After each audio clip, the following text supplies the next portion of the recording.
Bienvenue dans Écrire librement, le podcast où l'on explore les histoires visibles et celles qui vibrent en arrière-plan.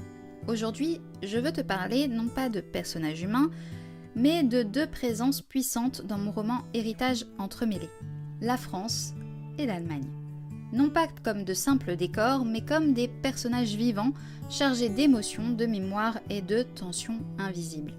Et si je les ai traités comme tels, c'est parce qu'elles façonnent les âmes de Noémie, de Dominique et des générations qui les précèdent.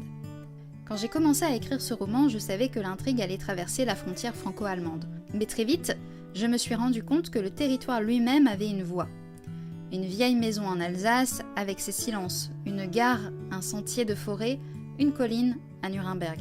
Ces lieux portent des cicatrices invisibles et les personnages les ressentent, même sans toujours les comprendre. C'est là que la France et l'Allemagne ont cessé d'être des pays dans mon roman, elles sont devenues des figures puissantes, presque intimes. J'ai construit la France et l'Allemagne comme deux mémoires opposées et pourtant liées. La France, du côté de Noémie, c'est la terre du non-dit, des secrets de famille, des blessures qu'on cache derrière des sourires polis. L'Allemagne, du côté de Dominique, c'est le poids de la mémoire historique, la honte assumée, le besoin de vérité, même brutale. Ces deux pays ne sont pas juste des cadres géographiques. Ils influencent la manière de parler, de se taire, de réagir, de fuir, d'aimer. C'est comme si la France et l'Allemagne étaient les miroirs intérieurs de mes personnages. Une des questions que je me suis posée, c'est comment ancrer le récit dans l'histoire avec un grand H, sans faire un roman historique trop pesant ou ennuyeux. La réponse, je l'ai trouvée dans les détails. Un café à Strasbourg où l'on parle à demi-mot de la guerre. Une carte ancienne, un nom de village, un uniforme replié dans un coffre. Des archives militaires, une photo en noir et blanc qui tremble entre les doigts. Je ne voulais pas faire un cours d'histoire. Je voulais écrire l'impact invisible du passé dans le présent. Et parfois, c'est une rue pavée ou un accent qui dit tout. Ce que j'ai découvert en écrivant ce roman, c'est que la France et l'Allemagne ne sont pas des entités figées. Ce sont des ponts, des tensions, des échos. Noémie et Dominique incarnent cette dualité.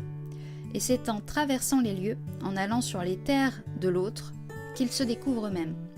Les lieux les changent, les paysages modèlent leur silence, et les frontières qu'ils franchissent à pied, en train ou dans leurs pensées, ce sont aussi des frontières intérieures. Pour moi, écrire la France et l'Allemagne, c'était écrire deux âmes qui cherchent à se réconcilier. Je n'ai jamais vraiment choisi d'écrire sur la France et l'Allemagne, c'est elles qui se sont imposées, de par aussi ma propre histoire familiale, et aussi forcément par le fait que je suis française expatriée à Berlin, ça peut aider aussi. Mais c'est elles qui se sont imposées à moi, comme si ces deux terres que tout semble opposer voulaient me dire quelque chose.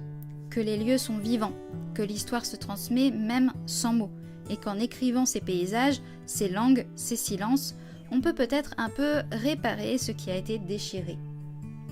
Merci d'avoir été là. Si tu veux explorer ces territoires à travers les yeux de Noémie et Dominique, Héritage entremêlé t'attend sur écrirelibrement.com et dans les liens en barre de description. Et n'oublie pas, parfois, les lieux sont les personnages les plus puissants dans un roman.